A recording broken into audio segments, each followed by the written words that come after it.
축복합니다.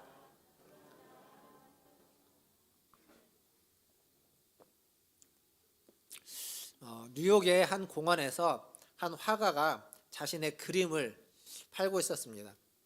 그림을 이렇게 쭉 전시해 놓고 그림 한 점에 $60, 그러니까 우리나라 돈으로 하면 한 7만 원 정도 되는 그림을 팔았습니다. 하루 종일 그림을 팔았는데 6점인가 8점인가 팔렸습니다. 그러니까 뭐 다 해봤자 뭐 한 40만 원 정도 내외가 될 겁니다. 하루 종일 이제 그 그림을 팔았습니다. 그 그림이 어떤 그림이냐면, 화면에 한번 그림을 띄워주시겠습니까? 이런 그림입니다. 뭐 별거 아니죠.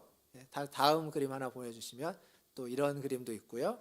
또 하나의 그림 보여주시면 이런 그림도 있습니다. 이 그림은 되게 독특한데, 저기 한 소녀가 풍선 같은 것을 이렇게 놓치고 있는 것 같은 그림인데, 그 옆에 보니까, 오른쪽에 보니까 그 그림이 밑으로 떨어집니다. 떨어져서 저게 이제 세절되는 겁니다. 그림이 이렇게 잘라지는 겁니다. 근데 이 그림을 사간 사람들이 있죠. 사간 사람들이 있는데, 이 그림이 작가가 누구냐면 뱅크시라는 사람입니다. 근데 이 뱅크시라는 사람을 우리는 잘 모르지만 되게 유명한 작가라고 합니다. 이 사람의 저 그림이 원래 가격으로 하면, 경매에 붙이면 어느 정도 가격이 되냐면, 아까 그 원숭이 그림 있었죠. 원숭이 같은 그림. 그 그림이 경매에 11억에 낙찰됐습니다. 그러니까 그림이 수십억짜리 그림입니다. 그런데 길거리에서 파니까 6만 원, 7만 원에 $60에 길거리에서 파는데 아무도 안 사는 겁니다. 우리도 비슷한 그림을 그릴 수 있겠죠. 그림 잘 그리는 사람 비슷하게 그릴 수 있을 겁니다. 근데 우리가 그린 그림은 뭐 몇천 원, 몇만 원 정도의 가치이겠지만, 뱅크시라는 이 작가가 그린 그림은 그 가격을 달리 보는 겁니다. 가치가 다른 거죠. 그러니까 똑같은 걸 누가 만들었느냐에 따라서 가치가 달라진다는 겁니다. 성경에 보면 에베소서 2장 10절을 한번 볼 텐데요. 화면에 있습니다. 2장 10절을 한번 읽어보겠습니다. 시작. 우리는 그가 만드신 바라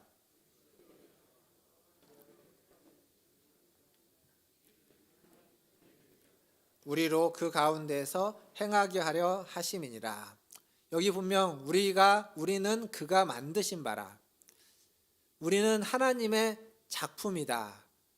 이게 이제 세번역 성경에는 우리는 하나님의 작품입니다 이렇게 번역해 놨습니다. 그리고 영어 성경 중에 NLT라는 영어 성경이 있는데, 거기에는 이 작품이라는 단어를 조금 다른 단어를 써서 마스터 프라이스인가요? 그런 단어를 써서 우리는 하나님의 걸작품입니다 라고 번역해 놓고 있습니다. 그러니까 왜 우리가 작품이고 걸작품이냐면, 하나님이 만드셨기 때문입니다. 사람이 만든 것도, 사람에도 작가가 만든 건 저렇게 큰 가치를 매겨주는 걸작인데, 사람이 아닌 하나님이 만든 우리, 그렇다면 우리는 훨씬 더 가치 있는, 훨씬 더 귀한, 훨씬 더 작품일 수밖에 없는 겁니다. 옆에 계신 분들 한번 더 보겠습니다. 하나님이 만드신 걸작품입니다. 당신은 하나님의 걸작품입니다. 이렇게 한번 인사하겠습니다.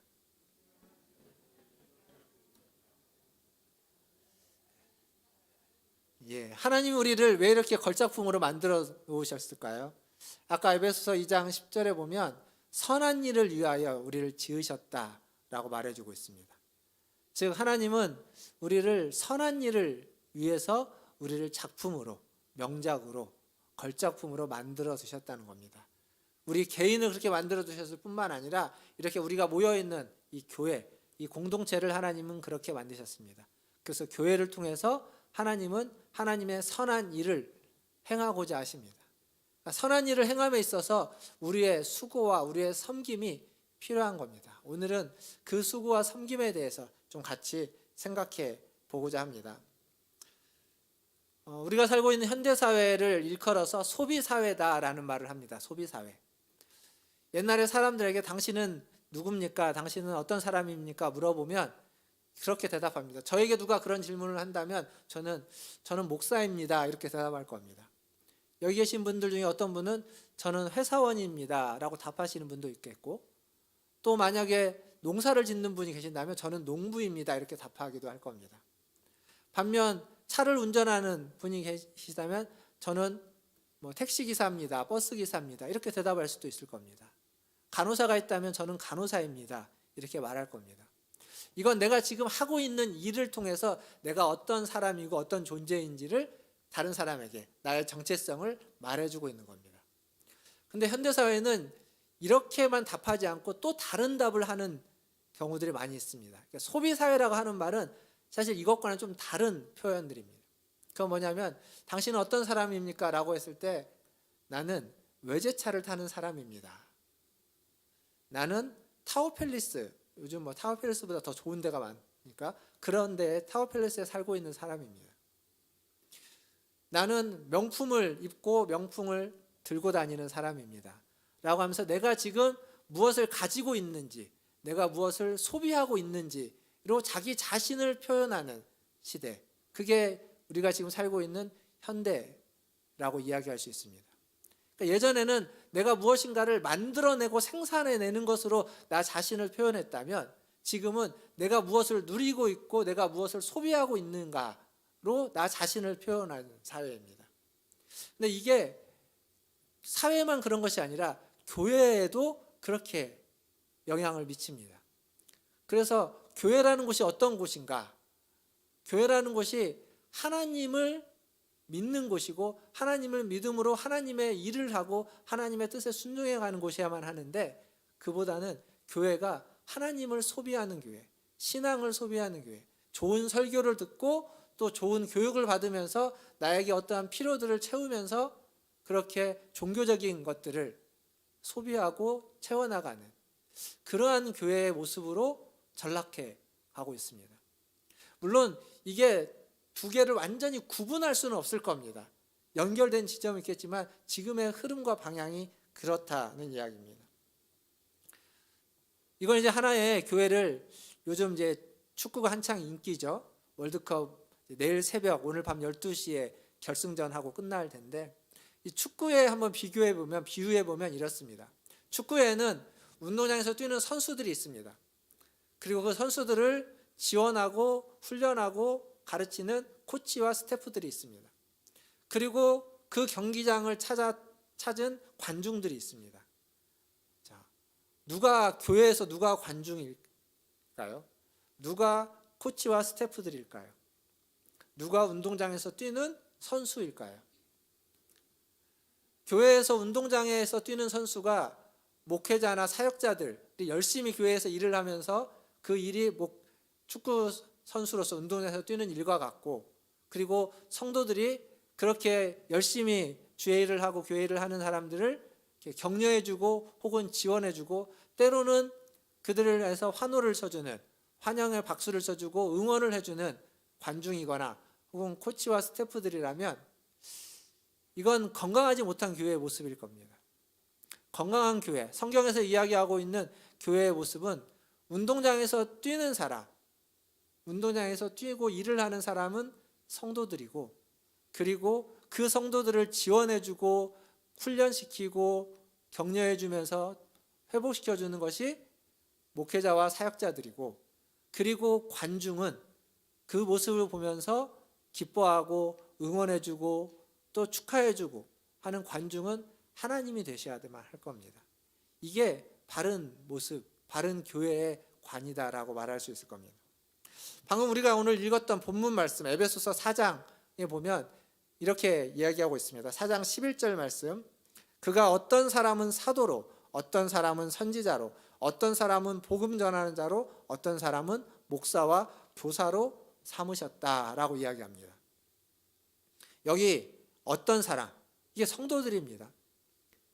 하나님이 성도들을 어떤 성도는 사도로, 어떤 성도는 선지자로, 어떤 성도는 복음을 전하는 자로, 어떤 성도는 목사와 교사로 세웠다는 겁니다. 이건 또 다른 말로 은사라고 이야기하는데 이 은사가 여기에만 기록된 것이 아니라 성경에 보면 로마서에도 나오고 고린도서에도 나오는데 그 각각의 은사에 따라 하나님은 성도들을 불렀고 세웠다는 겁니다. 그 은사로 일을 할 수 있도록, 은사로 일을 행하도록. 그래서 12절에 보니까 이는 성도를 온전하게 하여 봉사의 일을 하게 하며 그리스도의 몸을 세우려 하심이라. 이렇게 봉사함으로써 일을 함으로써 그리스도의 몸이, 성도도 온전해지고 그리스도의 몸도 세워지는 겁니다. 13절에 우리가 다 하나님의 아들을 믿는 것과 아는 일에 하나가 되어 온전한 사람을 이루어 그리스도의 장성한 분량이 충만한 데까지 이른다. 이렇게 봉사의 일을 하는 걸 통해서 우리가 아는 것, 그리고 우리가 믿는 것이 하나가 된다는 겁니다. 알고 있고 믿는 것대로 살아간다는 거죠. 그래서 우리가 온전한 사람, 온전한 성도, 믿음이 자라는 사람이 된다라고 성경은 이야기합니다. 이게 성경이 이야기하고 있는 교회의 모습이고 성도들이 해야만 하는 신앙의 생활입니다. 사랑하는 성도 여러분, 섬김이라는 것, 봉사라는 것, 다른 말로 하면 사역입니다. 그러니까 우리는 모두가 다 봉사하는 자로, 섬기는 자로, 사역자로 부름받은 사람들입니다. 지난주, 그 전주를 통해서 기억해 보면 우리는 하나님이 이 세상에 보낸 하나님의 동역자다, 하나님의 사역자다, 하나님의 선지자다, 그 선교사다, 이렇게 말씀드렸습니다. 오늘 설교 제목도 우리가 사역자입니다. 우리는 다 일하는 사람으로 이 세상에 보냄을 받았다는 겁니다. 나이가 적다고 해서, 어리다고 해서 그 일을 뒤로 미룰 수 있는 것 아닙니다. 그리고 나이가 많다고 해서 더 이상 사역하지, 섬기지 않아야 되는 것도 아닙니다. 나이가 적든 나이가 많든 이것은 그리스도인인 우리의 정체성이고, 우리가 그리스도인이라면 주님이 부르시는 그날까지 우리는 이 사명을, 이 사역을 해야만 한다는 겁니다. 사랑하는 성도 여러분, 오늘 이 예배에 나오신 여러분들 모두가 다 하나님이 보내신 사역자라는, 섬기도록, 봉사하도록 여러분을 부르셨다는 사실을 잊지 마시고 그렇게 사역자로서, 섬기는 자로서 살아가시기를 주님의 이름으로 축원드립니다. 이러한 섬김, 이러한 사역을 통해서 우리가 믿는 것, 그리고 우리가 아는 것이 온전해지고 하나가 되는 겁니다. 그러니까 설교를 듣고 혹은 성경 공부를 하고 말씀을 읽으면서 은혜를 받는 것만으로 충분하지 않습니다. 여러분의 신앙생활을 한번 되돌아보십시오. 신앙생활을 오래 하신 분이라면 여러분의 신앙이 가장 많이 성장했을 때, 그때가 언제인지를 한번 생각해 보십시오. 그때는 그냥 가만히 예배만 드리고 가만히 은혜만 사모하고 그렇게 살아갔을 때가 아닐 겁니다. 그때는 마치 요한복음 2장에 나오는 그 예수님의 말씀을 따라 혼인잔치 중에 물을 떠오라고 해서 멀리 가서 물을 떠갖고 오고, 그 떠온 물을 연회장에게 갖다 주라고 했을 때 그 바쁜 와중에 그 물을 떠서 연회장에게 갖다 줬던, 근데 그 물을 맛보고 연회장이 이렇게 좋은 포도주를 왜 여지껏 내놓지 않았느냐라고 하면서 물이 포도주로 바꾸는 그 경험을, 그 하인들은, 성경에 보면 뭐라고 되어 있냐면 물 떠온 하인들은 알더라, 이렇게 표현되어 있습니다. 물 떠온 하인들만 아는 겁니다. 다른 사람은 모릅니다. 똑같이 그 포도주를 먹고 마시지만 그들은 모릅니다. 물 떠온 하인들은 이게 물이 포도주로 바뀌었다는 걸 그들은 아는 겁니다. 하나님이 지금 무슨 일을 하고 있는지를 그들만 알고 있는 겁니다. 왜 그러한 것들을 알 수 있었을까요? 예수님의 말씀에 순종했기 때문에. 순종이라는 건 하나님이 어떠한 일을 하는지 알게 되는 겁니다. 우리가 믿는 게 무엇이고, 우리가 알고 있는 것이 무엇이고, 믿는 게 무엇이고, 하나님이 어떻게 일하는지를 경험케 하는 것, 그 경험을 통해서 우리의 신앙은 성장하는 겁니다. 그러려면 순종해야 되는 거죠. 섬겨야 되는 겁니다. 일을 해야만 그것을 알 수 있는 겁니다. 교회 학교에서 아이들을 가르치는 일, 귀한 일입니다. 근데 교회에서 아이들을 가르치기에 내가 충분한가? 생각해 보면 우리 모두가 다 그렇지 못하고 부족해 보일 겁니다. 그러나 부족한 내가 그 아이들 한 사람을 두고 그를 사랑하고, 그리고 그를 위해서 기도해주고, 그를 위해서 조금 더 부지런을 떨고, 그렇게 하는 그 섬김을 통해서 그 아이도 신앙이 자라나겠지만 우리도, 나도 신앙이 자라나는 겁니다. 찬양팀으로 앞에서 섬기는 것, 그게 쉽지 않습니다. 매 주일 나와야 되고, 그리고 찬양을 연습해야 되고, 잘 부르는 것 같지도 않은데 마이크를 잡고 있어야 되고, 쉽지 않지만 이 자리에 서서 찬양을 함으로써 더 여러 번 찬양에 있는 가사를 마음에 새기고, 또 그 선곡을 통해서 연습을 통해서 우리의 신앙이 자라나는 겁니다. 보이는 것만이 아니라 보이지 않는 데서 봉사하는 것들도 마찬가지입니다. 추운 날씨에 여러분 들어오시면서 교회 입구에서, 주차장 입구에서 주보를 받으셨다면 그 주보를 나눠주시는 분. 날씨가 추우면 추운 대로 힘들고요, 날씨가 더우면 더운 대로 힘든 곳입니다. 그런 섬김, 그런 사역을 통해서 하나님 우리를 얼마나 환영하고 얼마나 환대하고 있는지를 스스로 그들을 환영하고 환대하면서 경험할 수 있고 느낄 수 있습니다. 어떤 자리에서의 섬김이든지 그 섬김을 통해서 우리의 신앙은 자라나는 겁니다. 물론 이렇게 섬길 때에는 내가 어떤 은사가 있는지 알면 더 좋습니다. 내가 무엇을 잘하고, 내가 어떤 일에 열정이 있고 어떤 일에 더 관심이 있는지, 나에게는 어떤 재능이 있는지, 어떤 달란트가 있는지를 안다면 더 잘 섬길 수 있을 겁니다. 뿐만 아니라 자기의 성격을 아는 것도 중요합니다. 성격이 좋은 성격이 있고 나쁜 성격이 있는 건 아닙니다. 그냥 성격이 다를 뿐입니다. 모두가 다 성격을 가지고 있고 내 성격과 다른 사람의 성격이 다르지 내 성격은 좋고 저 사람의 성격은 나쁘다, 그렇지 않습니다. 성격이 다르다는 걸 아는 건 뭐냐면 내 성격, 성향에 맞게끔 또 섬길 수 있는 겁니다. 그 성격에 맞는 일이 있고 다른 성격에 맞는 일이 또한 있을 겁니다. 그에 맞게끔 섬기는 거죠. 뿐만 아니라 섬김에 있어서는 우리의 경험도 중요합니다. 어떤 경험을 가지고 있느냐, 내가 어떤 경험을 했느냐, 내가 지금 어떤 경험을 하고 있느냐, 그 경험이 우리가 섬기는데 굉장히 큰 힘이 됩니다. 최근에 제 주변에 아는 분 중에, 지인 중에 갑자기 가족 중에 한 사람이 마음의 병을 얻은 분이 있습니다. 생활을 하면서 갑자기 큰 충격에 빠져서 마음의 병이라면 우울증을 포함한 여러 가지 마음의 질병들이죠. 그 경험을 얻었는데 그 마음의 병을 얻자 이제 가족이 다 당황하는 거죠. 그래서 이제 아는 분들에게 도움을 청하는 겁니다. 어떻게 해야 되는지 물어보고, 어디 병원을 가야 되는지 물어보고, 어떻게 지금 해야 되는지 물어보니까 그분이 이제 도움을 받아서 이렇게 조치를 취하고 그런 얘기를 하셨습니다. 그렇게 가족 중에 한 사람이 마음의 병을 얻어서 다른 사람들에게 도움을 청하고자 물어보고 알아보고 하면서 놀라운 걸 하나 발견했다고. 그건 뭐냐면 전혀 알지 못했던 그 사람, 그 가족 식구들 중에도 마음의 병을 앓았던 사람이 있었다는 것을. 그들이 하는 말이 우리 식구들 중에도 그렇게 아팠던 사람이 있는데 지금은 다 나았다고. 감기가 낫는 것처럼, 병이 낫는 것처럼 다 나았다고. 당신의 식구도 그 아이도 나을 것이다 라고 하는 그 위로의 말 한마디. 그러니까 그 굉장히 당황스러운 그때, 굉장히 어떻게 해야 될지 혼란스럽고, 그리고 왜 하필 우리에게, 왜 하필 나에게, 우리 식구들 중에 이런 일이 생길까라고 하는 그 절망을 가질 수 있는 그때 그 사람의 말, 그 가족의 치유된 그 모습들이 희망이 되는 거죠. 위로가 되는 겁니다. 사랑하는 성도 여러분, 이렇게 우리가 겪었던 아픔과 상처는 그냥 아픔과 상처로만 끝날 수도 있습니다.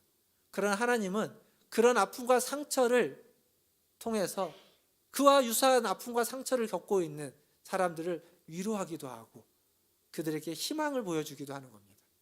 그래서 아픔과 상처는, 그 나의 경험은 그냥 나의 것으로 끝나지 않고 하나님께 나간다면, 하나님의 일을 하는 데에서는 그것이 다 그 경험이 하나님의 일에 아주 소중한 경험으로 사용되어지는 거죠. 헨리 나우엔이라는 작가는 이런 책을 썼습니다. 상처 입은 치유자라는 책을 썼습니다.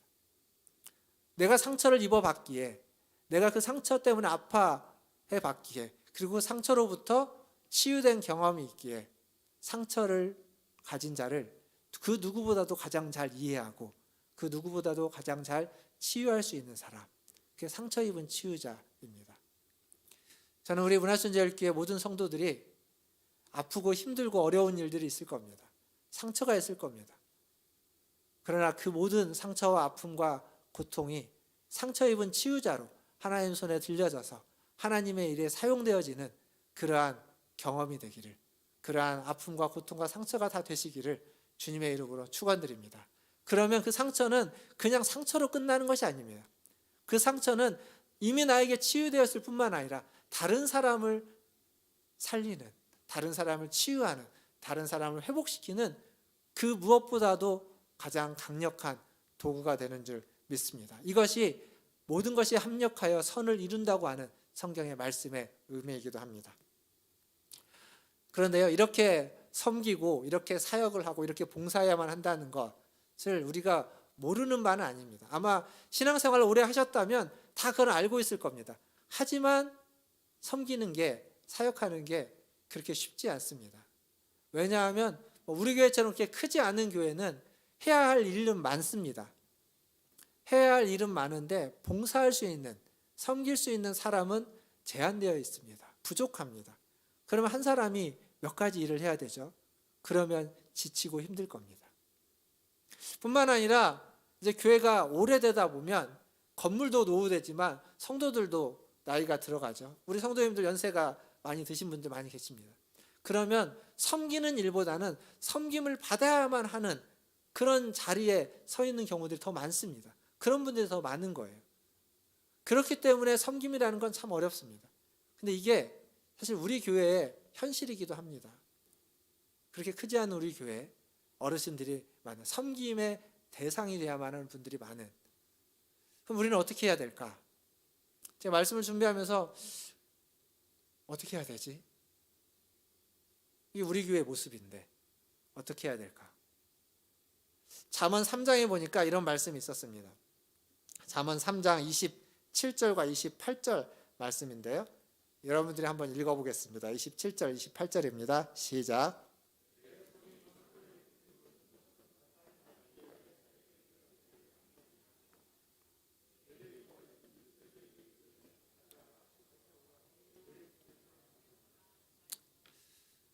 예, 27절에 이렇게 적혀 있죠. 내 손에 선을 베풀 만한 힘이 있거든 마땅히 받을 자에게 베풀기를 아끼지 말라.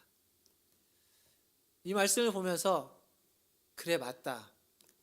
내 손에 힘이 있다면, 내 손에 섬길 만한 힘이 있다면, 그렇다면 아끼지 말고 섬겨야 된다. 힘이 없다면 못 섬기는 겁니다.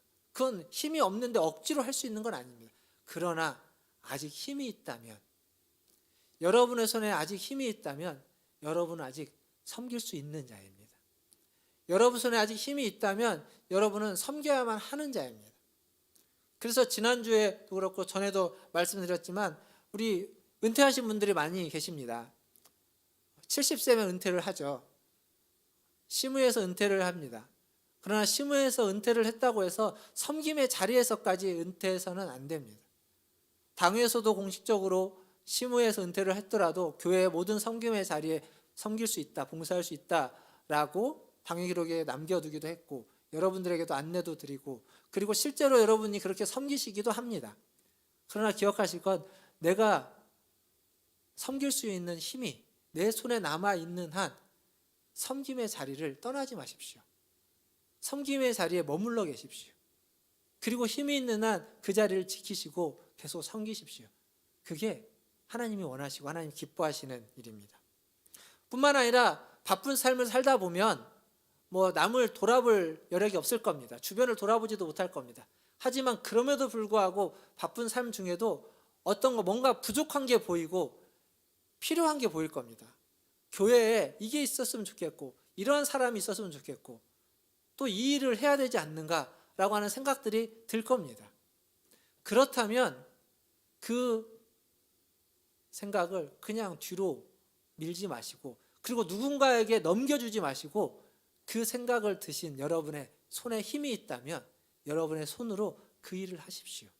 그 부족한 걸 채우시고 그 필요를 채우시고 그 해야만 하는 일을 여러분이 하시면 됩니다. 그게 바로 하나님이 원하시는 일입니다. 섬김이 필요한 그 일을 여러분이 감당해 주시면 좋겠습니다. 일을 만들어 가지고 막 할 수도 있습니다. 일을 만들어 가지고 여러분들에게 떠넘길 수도 있습니다. 그러나 하나님은 그것보다는 여러분의 마음에, 여러분의 눈에 보이고 필요가 있다면 그 일을 여러분이 스스로 여러분의 손의 힘으로 행하시기를 원할 겁니다. 물론 나는 아직 부족하다라고 생각하는 분도 계실 겁니다. 나는 아직 부족해서 조금 더 신앙생활을 하고 조금 더 배우고 조금 더 준비되어서 훈련되어서 어떤 능력을 가지고 충분히 그러한 자질이 된 다음에 그러한 일을 하겠다라고 생각하는 분도 계실 겁니다. 그런데 여러분 지금까지 살아오면서 신앙생활을 하면서 충분히 준비되었다라고 느꼈을 때가 얼마나 있습니까? 아마 없을 겁니다. 거의. 충분히 준비되었다고 느낄 때가 우리는 별로 없을 거예요. 항상 우리는 부족합니다. 항상 우리는 아직 준비가 안 됐다라는 생각에 빠져 있습니다. 그래서 하나님은 하나님의 일을 충분히 준비된 사람들을 데리고 하시기보다는 부족함에도 불구하고 부족하지만 그 사람들을 데리고 하나님의 일을 하십니다. 그리고 그 부족함은 하나님이 채워주십니다. 부족함에도 불구하고 몸을 움직이고 손을 움직이고 발을 움직여서 그 일을 행하는 사람, 그들을 통해서 하나님은 하나님의 일을 이루어 간다는 겁니다. 사랑하는 성도 여러분, 조금 부족해도 그리고 조금 모나 있어도 그리고 아직은 아닌 것 같아 보이는 것이 있어도 그리고 어떤 것들이 여러분 눈에 보이는 것들이 있다면 그리고 여러분의 손에 힘이 있다면 그 일을 미루지 마시고 아끼지 마시고 하나님이 나를 그 일로 부르시는지 멈춰 서서 돌아보시면서 하나님이 그 일에 부르신다면 그 일에 여러분의 수고를 여러분의 섬김을 아낌없이 여러분의 힘을 다하여 행하시기를 주님의 이름으로 축원드립니다. 말씀을 맺겠습니다. 한 연못에 작은 연못이 있는데 그 연못에 개구리가 있고요. 새가 몇 마리 살고 있었습니다. 근데 여름에 가뭄이 들어가지고 그 연못이 점점점 말라갑니다. 새는 날아서 딴 데로 가버리면 되는데 이 개구리는 연못에 물이 마르면 죽는 겁니다. 그리고 이 개구리가 고민하다가 아이디어를 생각해냈죠. 문제 해결하는 방법을 찾았습니다. 뭐냐면 새들에게 이야기하는 거죠. 나뭇가지 하나를 가지고 와서 너는 여기를 물고 날아가라. 나는 이 나뭇가지 가운데를 물고서 니네들이 물이 있는 딴 데로 옮겨가면 나를 좀 거기에다가 같이 옮겨가게 해달라고. 생각해보면 되게 재밌는 그림 아니겠습니까? 상상만 가능한 건데 근데 이게 만약에 실제가 됐다고 생각해 보십시오. 만약 그렇게 실제로 새 두 마리가 나뭇가지를 물고 가고 그리고 개구리가 그 나뭇가지 중간을 물고서 날아가고 있는 모습을 여러분이 보았다면 여러분은 어떻게 보겠습니까? 너무 재밌어 할 겁니다. 너무 재밌죠? 신기하기도 하고 도대체 누가 저런 아이디어를 냈을까 궁금하기도 하고 그렇게 누가 저렇게 재밌는 아이디어를 냈을까라고 했을 때 누가 냈죠 아이디어를? 개구리가 냈습니다. 개구리는 어떨까요? 나뭇가지를 물고 가면서 그러한 소리가 들린다면 대답해주고 싶을 겁니다. 내가 했다고 내가 그 아이디어를 냈다고. 그런데 정말로 그걸 대답을 하기 위해서 나뭇가지를 놓으면 어떻게 됩니까? 떨어져 죽는 겁니다. 어떤 사람은 날개가 있는 사람이 있고 어떤 사람은 지혜가 있는 사람이 있습니다. 문제를 해결할 수 있는 지혜는 가지고 있지만 그 해결하는데 스스로 해결하지 못하고 날개를 가진 사람의 도움을 받아야만 하는 겁니다. 그렇게 합력해서 그 문제를 해결해낼 수 있습니다. 그런데 그때 우리가 주의해야만 하는 건 뭐냐면 내가 했다라는 것만 그건 내가 했다. 그건 나 때문에 된 일이다 라고 하는 그 자랑만 없으면 됩니다. 그 자랑이 있기 시작하면 그 일은 숲으로 돌아가는 겁니다. 그 일은 아름답게 마무리될 수가 없는 겁니다. 우리는 모두가 다 다른 은사를 가지고 있습니다. 다른 재능을 가지고 있습니다. 모두가 다 다릅니다. 그러나 나 한 사람으로 충분하지 않고 하나님이 우리를 함께 모여 있게 한 것은 그 다른 우리가 모여서 함께 각자의 일들, 각자의 은사를 따라 봉사를 함으로써 그것이 모여져서 온전해지기 때문입니다. 모두가 다 하나의 일에 봉사를 하는 것이 아니라 다 다른 일에 봉사를 하는 겁니다. 모두가 다 다른 일을 감당하는 겁니다. 그것이 모여질 때 우리 자신도 온전해질 뿐만 아니라 교회가 온전해지고 하나님의 뜻이 온전해져 가는 겁니다. 저는 저의 바람이 있다면 여기 있는 우리 성도님들 모두가 다 큰 일이든 작은 일이든 다 모두가 다 한 가지의 사역들을 교회 안에서 하면 좋겠습니다. 교회 밖에서, 지난주는 이제 교회 밖에서의 사역에 대한 이야기를 한 거죠. 우리의 삶의 자리에서의 일들을 이야기했습니다. 오늘은 교회 안에서 교회를 섬기기 위해서 여러분이 하실 수 있는 크든지 작든지 한 가지 일. 저는 설교자로 이 앞에 있습니다. 그리고 찬양팀은 찬양하는 사람으로 앞에 있습니다. 이렇게 보이는 사람이 있습니다. 그러나 보이지 않는 사람이 있습니다. 이 예배가 온전한 예배가 되고 제가 이 자리에서 설교를 잘 하려면 여러분은 모르지만 저기 방송실에, 보이지 않는 방송실에 계셔야 되는 사람이 있는 겁니다. 그리고 이런 자막을 준비해야 되는 사람이 있습니다. 그리고 어제 주보를 준비하는 사람이 있습니다. 찬양을 선곡한 사람이 있고요. 연습하는 사람들이 있는 겁니다. 보이는 사람만 필요한 것이 아니라 보이지 않는 사람도 필요합니다.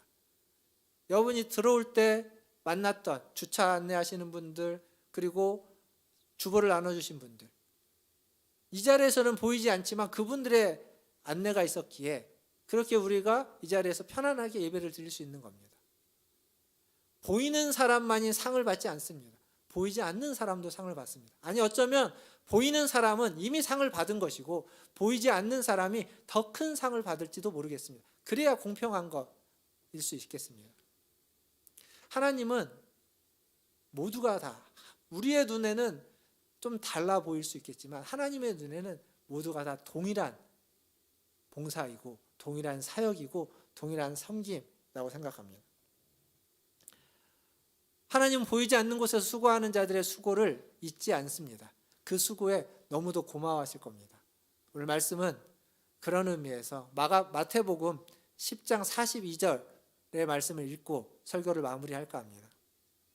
보잘것없어 보여도, 작아 보여도, 혹은 성과가 없어 보인다 할지라도 하나님은 그 헌신을 고마워하고 그 헌신을 잊지 않으실 겁니다. 마태복음 10장 42절 같이 한번 읽어보겠습니다. 시작. 또 누구든지 제자의 이름으로 이 작은 자 중 하나에게 냉수 한 그릇이라도 주는 자는 내가 진실로 너에게 이르노니 그 사람이 결단코 상을 잃지 아니하리라 하시니라. 아멘. 작은 자에게 냉수 한 대접만 줘도 결단코 상을 잃지 않는다. 결단코 하나님이 그걸 잊지 않으신다라고 하는 말씀입니다. 우리의 삶이, 우리의 신앙생활이 이 말씀의 근거에서 그러한 자세와 태도를 가지고 살아가시는 우리 성도님들 다 되시기를 주님의 이름으로 축원드립니다. 기도하겠습니다. 이 시간 기도하실 때 이 마지막 말씀을 좀 기억하면 좋겠습니다. 작은 자 중 하나에게 냉수 한 그릇만 대접을 해도 결단코 하나님이 여러분을 잊지 않습니다. 여러분의 그 수고와 헌신을 모른다 하지 않을 겁니다. 작은 헌신이지만, 작은 섬김이지만, 보이지 않고 남들이 알아주지 않고 성과가 나지 않을 수도 있겠지만 그럼에도 불구하고 그 작은 헌신과 수고와 섬김을 행하시고 그렇게 오늘 하루도 또 이번 주 한 주도 앞으로 신앙생활하는 모든 날을 살아가시는 하나님, 내가 하나님 앞에 작은 일이지만 섬길 수 있고 작은 일이지만 봉사할 수 있는 일을 내게 허락하여 주시옵소서 라고 우리 같이 한 목소리로 기도하며 나가겠습니다. 기도하겠습니다. 하나님,